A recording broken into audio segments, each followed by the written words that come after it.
Hey, in this video, I'm going to be talking about the Mutant Epoch role-playing game. It's by McAusland, and it uses the Outland system. I am borderline insane about this game, just to let you know start off. So, this game has completely enthralled me. From the very first time I opened it up, to when I started reading, looking at all the art, I have so much stuff to say about this, and I'm going to try to keep it as short as I can, but I want to do it justice. This is a game that if you want post-apocalyptic role-playing games with a lot of gonzo, with a lot of technology, with a lot of really insane creatures, choices, options, randomness, right there, Mutant Epoch.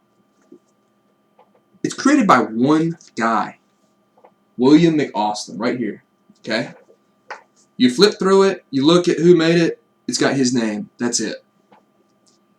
This book has about 500 pieces of art in it that he did himself, all of it.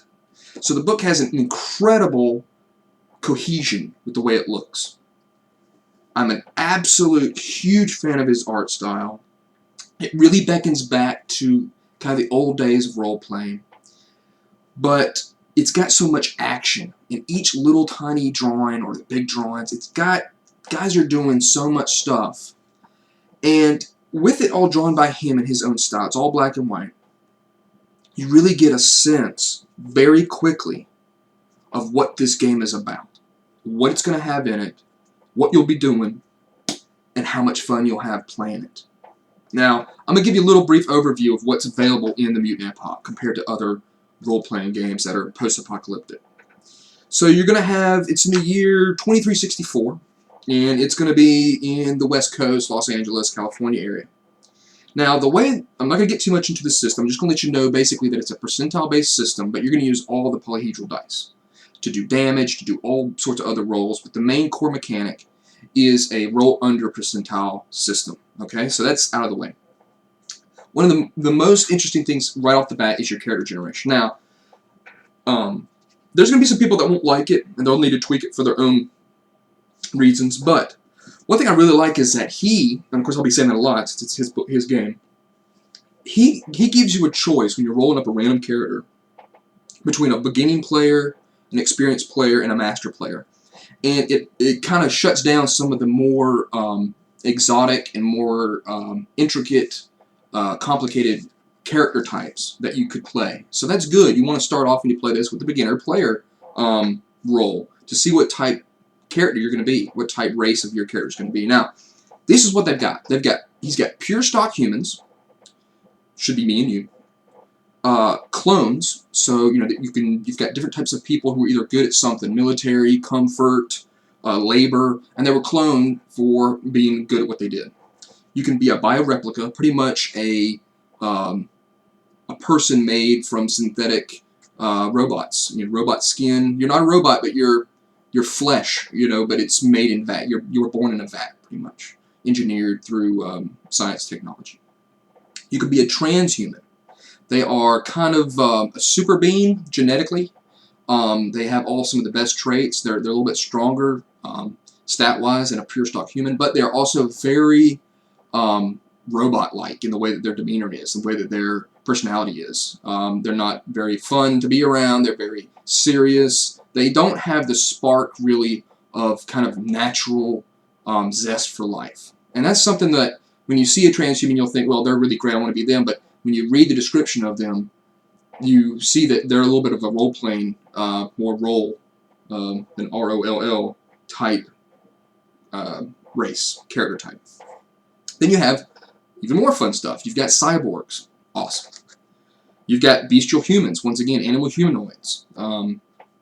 Scorpion man, snake man, bear man, horse man, so on and so forth. You've got ghost mutants. Now, ghost mutants are mutants that you can't see any type of outwardly mutation. It's all innate, and it's usually, sometimes it's psychic attacks, mental attacks, and that's going to be a lot of like your X-Men and mutants like that. Those that don't show physical mutations, those are, in essence, ghost mutants.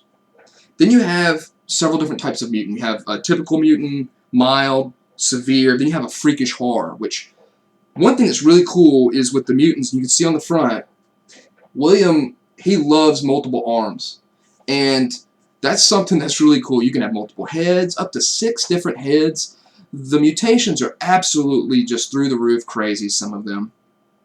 And you can really have some unique mutants when you play this game. And some unique cyborgs. It has a caste system. It's not really a class. It's really how how were you brought up, and what caste were you?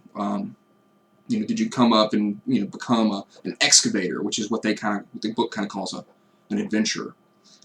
So that could be anything from like a slave in the military, a mercenary. There's so many different ones. There's a whole big list, and this book has a lot of tables. Now I've seen games that have much more tables. So anybody that says, "Oh, the Mutant Epoch's got a lot of tables," you look at some other games; they've got more tables. But one thing that he does that's really impressive is he gives you art for almost every single thing he's trying to describe. If he's showing you a new cybernetic, there's a little piece of art that he's done. If he's showing you a new mutation, he's showing you that mutant power in action.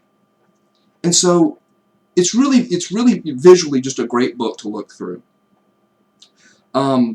It does use the metric system, and that could be something that might be a little bit different for some American players. And it's something I'm getting used to be honest with. And the choices that you have are so random with the dice. You're going to have some imbalancing issues with some of your players possibly. It's a good idea to start out playing with have your players maybe play with multiple characters. So they could have a strong character, maybe not so, maybe it's more of a face character. Maybe it's it's a pretty looking pure stock human, and she's able to communicate better, with traders, barter towns, whatever it may be. And then you've got this other big brute cyborg who's got all the weaponry and stuff. So they're playing multiple characters, and it gives you a lot of options on how to roll up your stats, how to kind of tweak it for what type game you want, from the little, the short end all the way up to the big stuff. And so that's always useful, a book that can kind of scale. Now, one thing that's really neat about it is the skill system. The skill system is not like, here's your skill points, you get plus this, plus that, you just go down the line, and they all are kind of underneath the same rules, or a rule function. Each skill has kind of its own section, of course, with its own artwork, and each section tells you how that skill works, and it may have a different way, a different role. You can do a lot of the skills untrained, and it tells you what the stat is for that, or what you're going to be using to roll with that stat. Again, percentile based. A couple things I want to get into. Like I said, there's so much to talk about it. There's a huge mutant determination table, so it's fun to roll mutations, flaws, roll up cybernetics, tons of gear. They call them relics, pretty much our weaponry that we have now, and then it goes into laser guns, blasters, stuff like that, missiles, missile launcher systems. It's got a lot of tables. If you like rolling randomly for stuff for tables, this game's got some great tables for you. If you just need some mutations, you need some gear, you need some things that you find out in the post-apocalyptic wasteland, this game's got it. This book has it. It's got, in the creature section, which is just fantastic, the monsters, it's got artwork. Now, if he's described 4 different types of mutated frog creatures, he's giving you art for every single one of those that he described. And it's like that through the whole book, okay, throughout all the creature section. If he gives you a couple options, he's going to draw those. He's drawn those for you. So, what is it? Here's more stuff. Robots. It's got androids in the back that you can fight. So again, it's that high-end, crazy, post-apocalyptic world that maybe, hopefully, that's what you're looking for. It likes to really just kind of give you an overview. It's not really a whole bunch of setting stuff. He does have setting books, which I'll be discussing in other videos. But it gives you kind of an overview of how it is. So just with this one book here alone, and you can get it PDF, you can get it print on demand from Drive-Thru-RPG, RPG Now. Just this book alone, you can have tons and tons of different characters, different adventures, different creatures that they face, different loot, random events. You know, he's got rules in here for tornadoes, earthquakes, lightning. And I will say, a lot of games nowadays are going for this real bare bones basic system. This game is a more rules heavy system. Does that mean it's a complicated rule system? No, it's not a complicated rule system. There's just a lot of rules. This feels like an older role-playing game, a role-playing game that was much more thorough in what it was trying to portray, and I like that. I like that there's a book out there, there's still role-playing games out there that aren't trying to make it, you know, just, you know, you really have to kind of cut out the rules and let's all just make it fast and fun, and I like that too. That's great. There's great games like that out there, but it's fun to have a game you can really still sink your teeth into. Look in the book, have to look at the book a bunch, you know, randomly roll stuff. He loves random rolls for stuff. If you find a creature, he's going to give you some little, you know, small little tables that have random, what's on that creature? What did it have when you killed it? It had this, this, this, and this. And he does that throughout all his publications. It makes it very fun, and it, as a game master, he's going ahead and give you a lot of the work. He's already done a lot of the work for you to come up with random things if you're playing this for multiple groups. Like I said, I'm a huge fan of the art style. Just crack open the book, take a look. He's got a great website. The website's fantastic. When you buy the core, this is called the Hub Core Rules. Okay, when you buy this book, it's got a code in there. You can go to the website, which I'll have down below, and you're going to be able to enter. You send him an email, he'll send you back information about the Society of Excavators. And this is a special part of the website that he has that you kind of unlock. And it's got a ton of stuff extra there for you, just for buying the book or the PDF. Either one of those will work, as long as it's the Hub Core Rules. Okay? You go on the website, you go on the SOE section, and you're going to have more creatures, free adventure, plenty of all his maps. He does some great maps.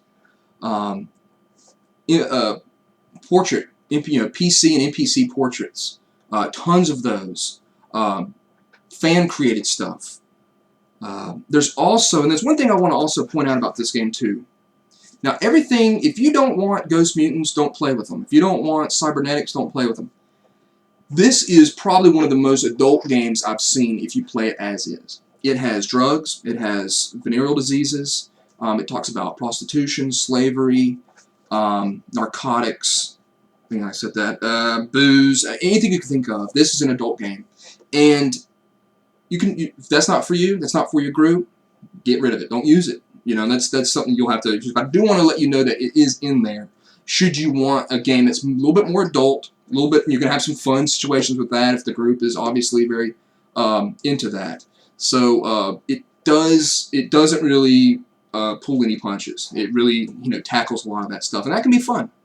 The book it's a good size, and in the back there's an appendix area, and it's got a ton more information for you. It's amazing. It's like once you think the book's over, it gives you tons of scrap vehicles, relic vehicles from the past. It lets you know about siege engines for big combat. So once you think barding for mounts, once you think it's kind of over, it kind of just explodes even more. Adventure suggestions, ruin location suggestions. You really feel, since this is all him, with his art and all his writing, that this has been a labor of love for a very long time, and he has put a lot of effort into really writing down. It does have very small writing, but you feel like he's really trying to give you a lot in this book. It's not extremely huge. There's much larger books. He's trying to really give you a lot. So it's got small writing, and there are some typos and some errata that needs to be done with it, but it's just so great. I can't really stress how much I enjoy opening up the book, looking at something, looking at the art that he did with it, and just smiling, knowing that you're going to have so much fun with what he's created. Now, in my other videos, I'll be getting into, because he does have some other publications. He's got a full setting. He's got some adventures I'll be talking about. Just fun, crazy gonzo adventures. And again, all this stuff is done by him. And if you want to do some writing if you want to get into this business, you know, when you look through his stuff, it's like, wow, this guy really poured tons of imagination, time, effort, and made something that you know, he wanted to make sure it was exactly what he wanted. And I really applaud him for that. It's really quite amazing to see such imagination from one man in a book like this, in all his publications. And like I said, the other ones, they go even further.